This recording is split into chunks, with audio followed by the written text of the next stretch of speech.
Good morning. This is Lee with Hidden Rock Ranch.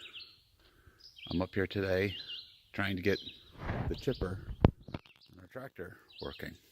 I've been trying to do this for, I don't know, probably 5 or 6 trips up here now.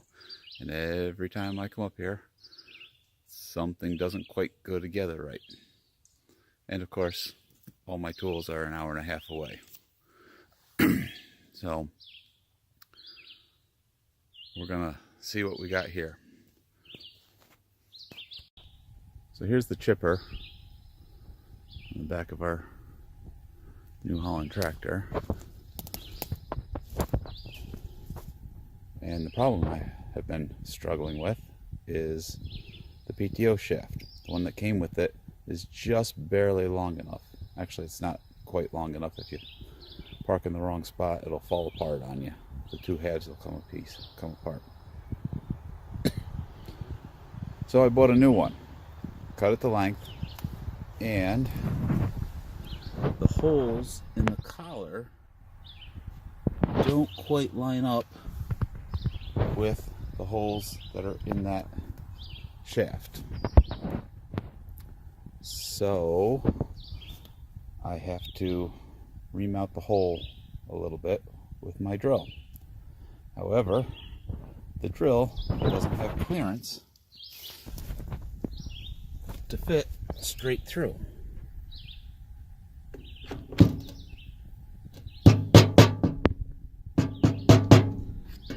So before I can do that, I've got to take that cover off.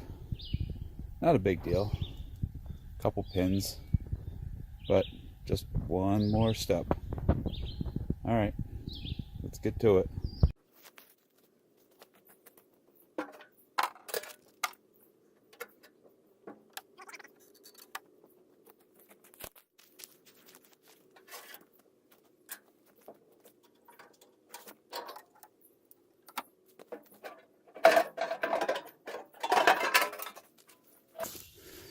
While I got this open, I'll bring you over, let you take a look. Some big old cast iron pulleys there. Lots of belts. That's how the chipper goes from 540 RPMs at the tractor to the speed that it needs on the rotor inside there. A lot of belts there. So now what I'm going to do is remount this hole so that the bolt will go through. Well, that didn't work so well. Come on. Put that on lower gear.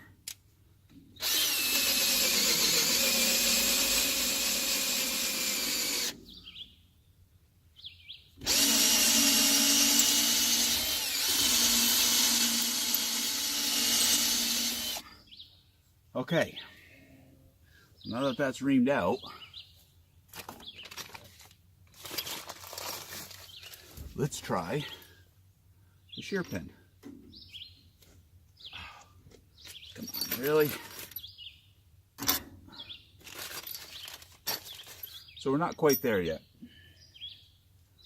but we're getting closer.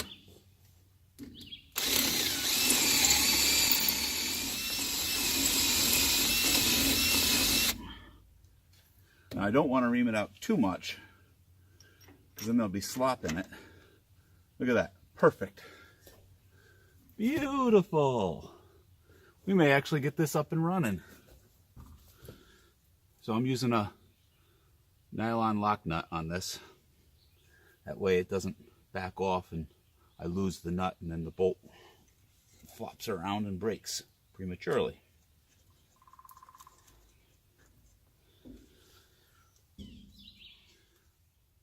Much better.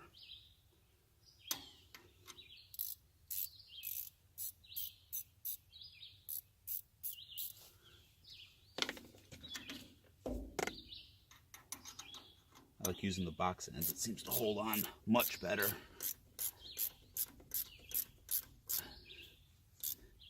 snug that up, and we're good to go. Okay, we'll put the cover back on, put the other half of the shaft on, connect it to the PTO, and fingers crossed. It's been probably 5 weeks I've been trying to get this to work right.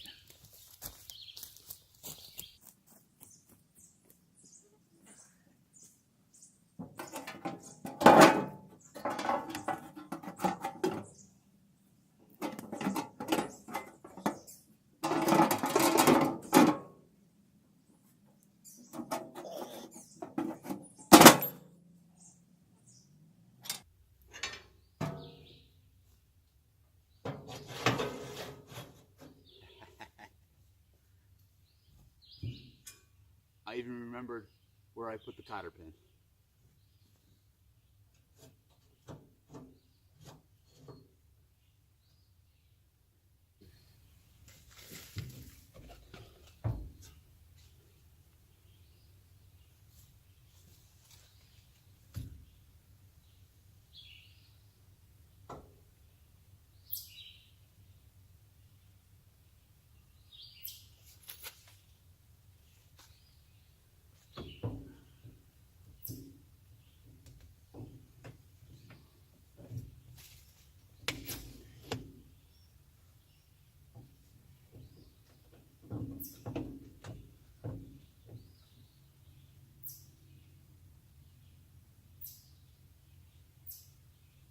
Are you kidding?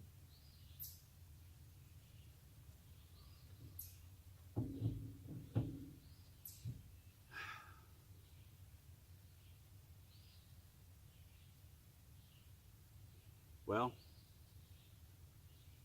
the shaft is about 1 inch too long to slide on here properly. Let me show you.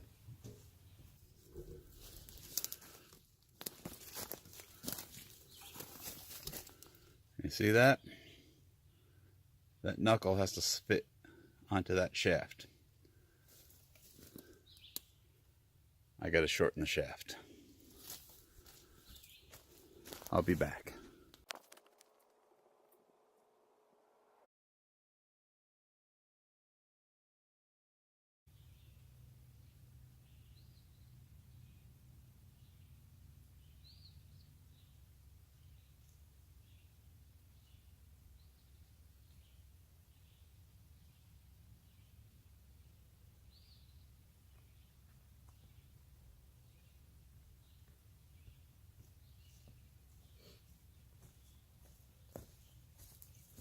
So after multiple trips up here, not having exactly what I need each time, one little thing to cause another delay,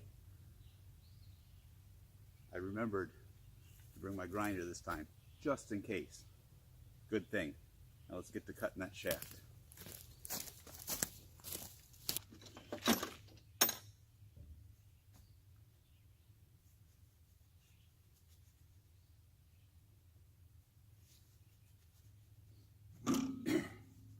Okay, here we go.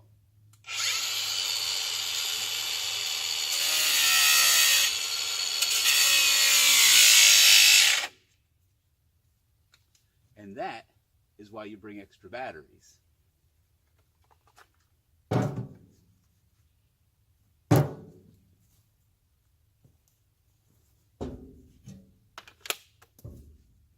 Which, in case, if you're wondering, that was one of the issues on earlier trips, was I only brought one battery. Even though I had charged an extra 2, I left them sitting at home an hour and a half away. What are you gonna do?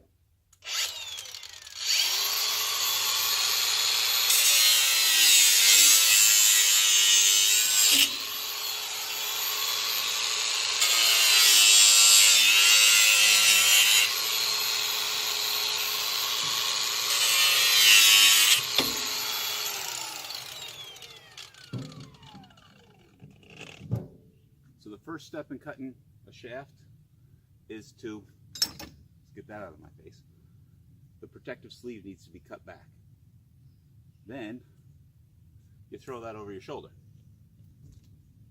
Now you've got the steel shaft that actually drives the machine. So we're going to take about an inch off of this, and then we're going to do the same process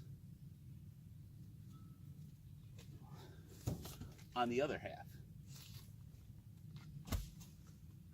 And hopefully we're not taking too much off, because then we're right back in the same boat as the old shaft.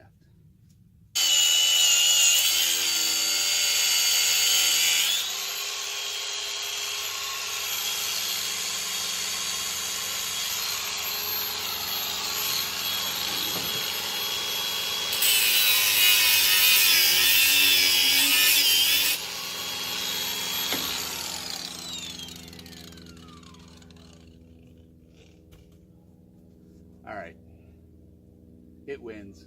I'm gonna take the shaft off, do it the right way.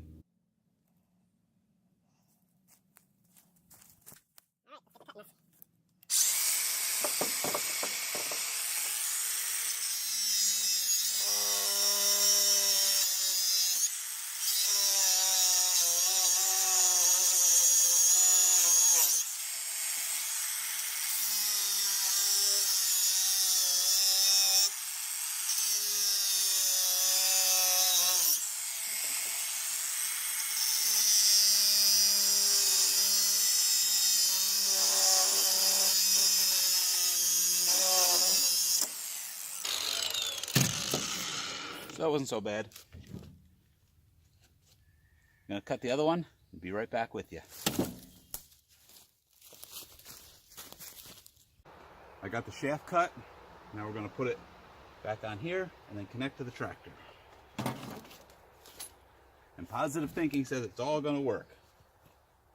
First for the 10th time.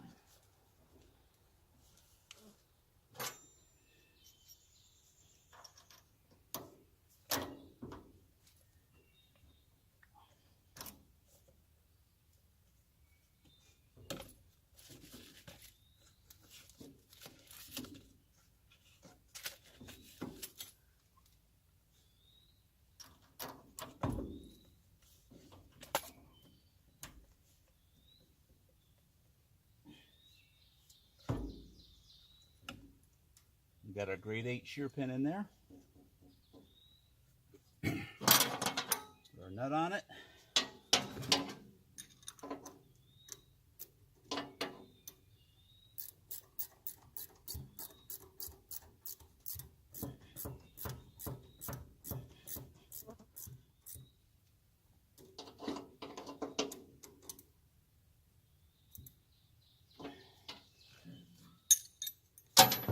Halfway there.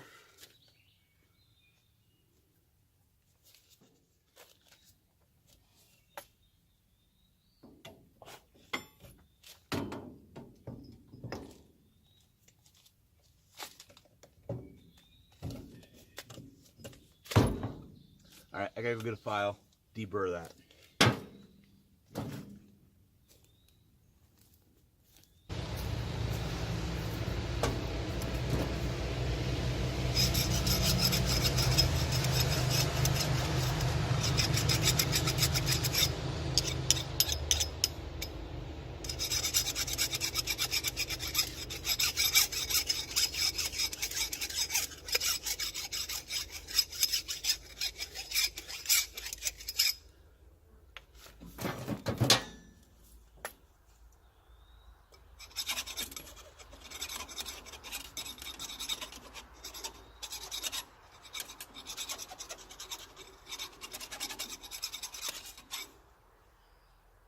Okay. Whoa. Hold on.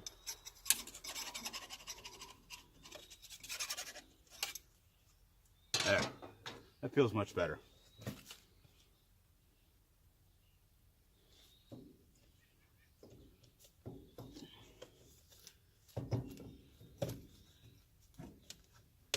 Oh yeah. There we go. And oh, you've got to be kidding. Come on.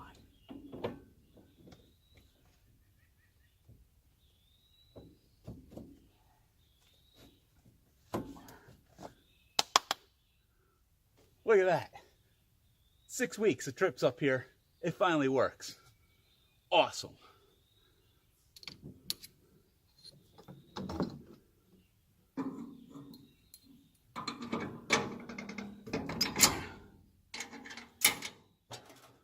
I'm gonna get my stuff picked up, and we'll get going.